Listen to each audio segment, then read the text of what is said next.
Hello guys, welcome back to investor mindset. Imagine करो आपको अपनी इन्वेस्टमेंट जर्नी स्टार्ट करनी है, बट आप कंफ्यूज्ड हो कि कहाँ से स्टार्ट करें। आज हम बात करेंगे म्यूचुअल फंड्स के बारे में। अगर आप इन्वेस्टिंग में नए हो तो ये वीडियो आपके लिए परफेक्ट है। हम यहाँ पर step by step mutual funds को समझेंगे और ये भी समझेंगे कि वो काम कैसे करते हैं और आप कैसे इसमें इन्वेस्ट कर सकते हैं। तो वीडियो को एंड तक ज़रूर देखें, क्योंकि इसके एंड में मैं आपको कुछ प्रो टिप्स भी देने वाला हूँ जो आपके इन्वेस्टमेंट जर्नी को इजी और प्रॉफिटेबल बना देंगे। तो अब देखते हैं एकदम बेसिक से कि म्यूचुअल फंड्स क्या होते हैं। तो सिंपल वर्ड्स में म्यूचुअल फंड्स एक तरह की इन्वेस्टमेंट व्हीकल है जहां बहुत सारे इन्वेस्टर्स अपने पैसों को एक साथ मिला देते हैं। ये पैसे फिर प्रोफेशनल फंड मैनेजर्स के द्वारा स्टॉक्स, बॉन्ड्स और अदर सिक्योरिटीज़ में इन्वेस्ट कर दिए जाते हैं। तो इस तरीके से आप डाइवर्सिफाइड पोर्टफोलियो बना सकते हो बिना ज़्यादा पैसा इन्वेस्ट किए। इमेजिन करो कि आप अकेले एकदम टॉप कंपनीज के स्टॉक्स में इन्वेस्ट करना चाहते हो, तो ये डिफ़िकल्ट हो सकता है। बट म्यूचुअल फंड्स के थ्रू आप इनडायरेक्टली टॉप कंपनीज के स्टॉक्स का हिस्सा बन सकते हो। ये पूलिंग कॉन्सेप्ट आपको फाइनेंशियल मार्केट में पार्टिसिपेट करने का मौका देता है, even with the small amounts. अब समझते हैं कि ये म्यूचुअल फंड्स आखिर काम कैसे करते हैं। जब आप म्यूचुअल फंड में इन्वेस्ट करते हो तो आप एक्चुअली उस फंड के यूनिट्स खरीद रहे होते हो।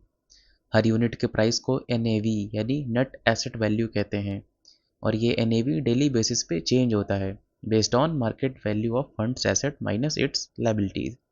तो फंड मैनेजर इन पैसों को डिफरेंट सिक्योरिटीज़ में इन्वेस्ट कर देता है और उनकी परफॉर्मेंस आपके रिटर्न्स को डिसाइड करती है। तो मान लीजिए आपने 10,000 रुपये इन्वेस्ट कर दिए और उस फंड का एनएवी यानी नेट एसेट वैल्यू 100 रुपये है, तो आपको 100 यूनिट्स मिलेंगी। और जब एनएवी इंक्रीज होकर 120 रुपये हो जाता है तो आपके इन्वेस्टमेंट की वैल्यू 12,000 रुपये हो जाती है। तो म्यूचुअल फंड में ट्रांसपेरेंसी होती है क्योंकि net asset value regularly disclose किया जाता है। तो अब देखते हैं म्यूचुअल फंड्स कितने टाइप्स के होते हैं। तो म्यूचुअल फंड्स मेनली 3 टाइप्स के होते हैं। पहला है इक्विटी फंड्स, यानी ये फंड्स डायरेक्टली स्टॉक में इन्वेस्ट करते हैं। ये हाई रिस्क हाई रिवॉर्ड वाली कैटेगरी में आते हैं। इक्विटी फंड्स में अलग अलग कैटेगरीज भी होती हैं, जैसे large cap, mid cap, small cap etcetera.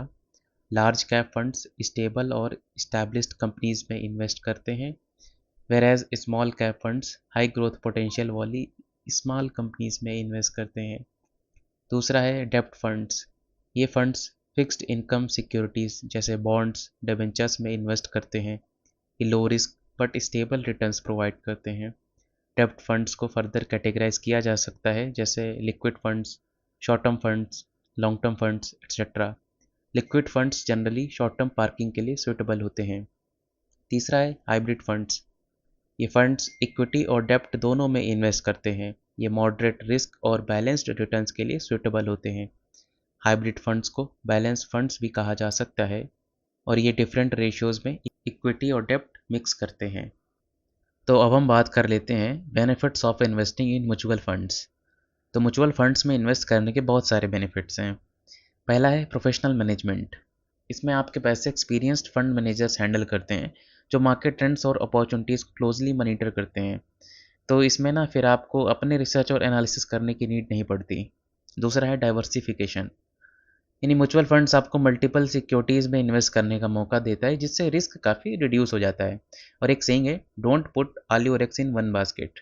तो म्यूचुअल फंड्स में ना इसी कॉन्सेप्ट को फॉलो करता है।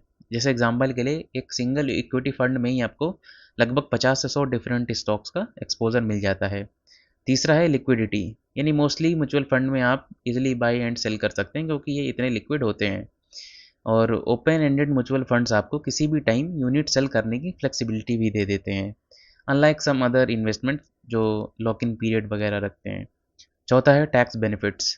तो सर्टेन म्यूचुअल फंड्स जैसे ईएलएसएस यानी इक्विटी लिंक्ड सेविंग स्कीम, ये आपको टैक्स बेनिफिट्स भी प्रोवाइड करते हैं अंडर सेक्शन 80C।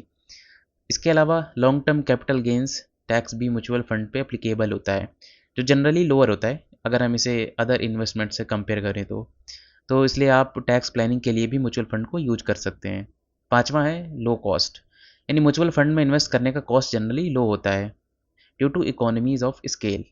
तो आपको ब्रोकरेज फ़ी या अदर चार्जेस इंडिविजुअली पे नहीं करना पड़ता है। बाकी एक्सपेंस रेशियो जो चार्ज होता है वो भी जनरली रीजनेबल होता है। तो अब आते हैं मेन पार्ट पे कि कैसे इन्वेस्ट करें म्यूचुअल फंड में। तो इसके लिए आपको कुछ पॉइंट्स ध्यान में रखने होंगे। पहला है सेट योर गोल्स, यानी पहले आप अपने इन्वेस्टमेंट गोल्स को क्लियर कर लो कि आपको शॉर्ट टर्म इन्वेस्ट करना है या फिर लॉन्ग टर्म, आपको ग्रोथ करना है या फिर इनकम। तो जैसे अगर आपको 5 साल बाद एक कार खरीदनी है तो फिर आपका गोल होगा शॉर्ट टर्म, और फिर उस अकॉर्डिंग आप अपने फंड्स को चूज़ करोगे। दूसरा पॉइंट है चूज़ दी राइट फंड, यानी अपने गोल्स और रिस्क टॉलरेंस के हिसाब से म्यूचुअल फंड चूज़ करो। आप ऑनलाइन प्लेटफॉर्म या फाइनेंशियल एडवाइज़र की हेल्प भी ले सकते हो। फिर आप रिसर्च करो फंड के पास्ट परफॉर्मेंस, फंड मैनेजर का experience, expense ratio etcetera. For instance if you want high growth you might look at aggressive equity funds. फिर तीसरा पॉइंट है केवाईसी प्रोसेस, यानी आपको केवाईसी प्रोसेस कंप्लीट करना होगा जो आजकल ऑनलाइन हो जाता है। इसके लिए बस आपका आधार कार्ड, पैन कार्ड और एड्रेस प्रूफ लगता है, और ये प्रोसेस म्यूचुअल फंड इन्वेस्टमेंट को सेबी के रेगुलेशन के अकॉर्डिंग बनाता है। फिर चौथा पॉइंट है इन्वेस्ट ऑनलाइन ऑफलाइन, यानी आप direct mutual fund company website या थर्ड पार्टी ऐप जैसे grow Zerodha, payment money etcetera से इन्वेस्ट कर सकते हो। आप ऑफलाइन भी इन्वेस्ट कर सकते हो थ्रू ब्रोकर्स या म्यूचुअल फंड डिस्ट्रीब्यूटर्स। फिर एसआईपी का ऑप्शन भी है जहां आप मंथली फिक्स्ड अमाउंट इन्वेस्ट कर सकते हो। फिर पांचवा पॉइंट है मॉनिटर योर इन्वेस्टमेंट, यानी रेगुलरली अपने इन्वेस्टमेंट को मॉनिटर करो और मार्केट कंडीशन के हिसाब से चेंजेस करो। एसआईपी के थ्रू आप मंथली फिक्स्ड अमाउंट इन्वेस्ट कर सकते हो जो डिसिप्लिन बनाता है इन्वेस्टिंग में। परफॉर्मेंस रिव्यूज़ और रेगुलर अपडेट्स फंड के वेबसाइट पे अवेलेबल होती है, तो आप चाहें तो एक बार चेक ज़रूर कर सकते हैं। तो चलिए अब कुछ कॉमन मिथ्स को बस्ट करते हैं जो म्यूचुअल फंड से रिलेटेड हैं। तो पहले पॉइंट पर जो कि सबसे ज़्यादा लोगों को एक तगड़ा मिथ लगता है वो है कि म्यूचुअल फंड्स आर रिस्की, यानी उनको लगता है कि म्यूचुअल फंड्स काफ़ी रिस्की होते हैं। तो इसमें मैं बस यही कहूँगा कि हर इन्वेस्टमेंट में ही रिस्क होता है, बट म्यूचुअल फंड में आप डाइवर्सिफाइड इन्वेस्टमेंट करते हो तो रिस्क काफ़ी रिड्यूस हो जाता है, यानी आपको सिर्फ सही फंड चूज़ करना है according to your risk profile. तो अब बात करते हैं सेकंड मिथ की, जो है कि लोगों को लगता है कि म्यूचुअल फंड में बहुत ज़्यादा मनी हो आपके पास तो ही आप इन्वेस्ट कर सकते हो। बट हकीकत में ऐसा नहीं है, क्योंकि यहाँ पर आप सिर्फ 500 रुपये से ही स्टार्ट कर सकते हो एसआईपी के थ्रू, यानी इतनी कम अमाउंट से आप अपना इन्वेस्टमेंट जर्नी स्टार्ट कर सकते हो। तो ये एक मिसकंसेप्शन है कि सिर्फ रिच लोग ही म्यूचुअल फंड में इन्वेस्ट कर सकते हैं। अब देखते हैं थर्ड मिथ, जिसमें लोगों को लगता है कि ये सिर्फ एक्सपर्ट के लिए है। तो ऐसा नहीं है, क्योंकि म्यूचुअल फंड्स प्रोफेशनली मैनेज्ड होते हैं, तो बिगिनर्स भी इजीली इन्वेस्ट कर सकते हैं, बस थोड़ी सी रिसर्च करनी होगी। और फाइनेंशियल एडवाइजर्स और ऑनलाइन प्लेटफॉर्म तो हैं ही काफ़ी हेल्प करने के लिए, और तो और बिगिनर्स के लिए सूटेबल फंड्स जैसे इंडेक्स फंड्स भी होते हैं। अब बात करते हैं चौथे मिथ की, जिसमें बहुत से लोगों को लगता है कि सारे म्यूचुअल फंड का लॉक इन पीरियड होता है। तो मैं बता दूं कि सिर्फ ईएलएसएस फंड का ही लॉक इन पीरियड होता है, बाकी ओपन एंडेड फंड को आप किसी भी टाइम एग्जिट कर सकते हो। तो इस फ्लेक्सिबिलिटी से आप अपने फाइनेंशियल नीड के अकॉर्डिंग इन्वेस्टमेंट मैनेज कर सकते हो। तो जैसा मैंने शुरू में प्रॉमिस किया था, ये रहे कुछ प्रो टिप्स पॉइंट्स। पहला है स्टार्ट अर्ली, यानी आपको जल्दी शुरुआत करनी होगी इन्वेस्टिंग की, क्योंकि अगर आप जल्दी शुरुआत करोगे तो आपको कंपाउंडिंग का बेनिफिट मिलेगा। मैंने कंपाउंडिंग का बेनिफिट के लिए एक अलग वीडियो बना रखा है, अगर आपको अच्छे से समझना है कि कैसे कंपाउंडिंग का बेनिफिट मिलता है तो आप उस वीडियो को देख सकते हैं। और इसमें अगर आप जल्दी स्टार्ट करेंगे तो even with small amounts but invested early can grow significantly over time. दूसरा है रेगुलर इन्वेस्टमेंट्स, यानी एसआईपी के थ्रू रेगुलर इन्वेस्टमेंट्स करना है। इससे आप मार्केट वॉलेटिलिटी को एवरेज आउट कर सकते हो और डिसिप्लिन मेंटेन कर सकते हो। तीसरा है रिव्यू पीरियोडिकली, यानी आपको अपने इन्वेस्टमेंट को पीरियोडिकली रिव्यू करना होगा, क्योंकि जैसे जैसे मार्केट कंडीशंस और पर्सनल गोल्स चेंज होंगे उसी प्रकार आपको अपने इन्वेस्टमेंट को एडजस्ट भी करना होगा। फिर चौथा है इमरजेंसी फंड, यानी कभी भी अपना पूरा पैसा म्यूचुअल फंड में इन्वेस्ट नहीं करना है आपको। आपको हमेशा इमरजेंसी फंड हमेशा लिक्विड फॉर्म में रखना है, क्योंकि कभी भी अनएक्सपेक्टेड सिचुएशन अराइज हो सकती हैं।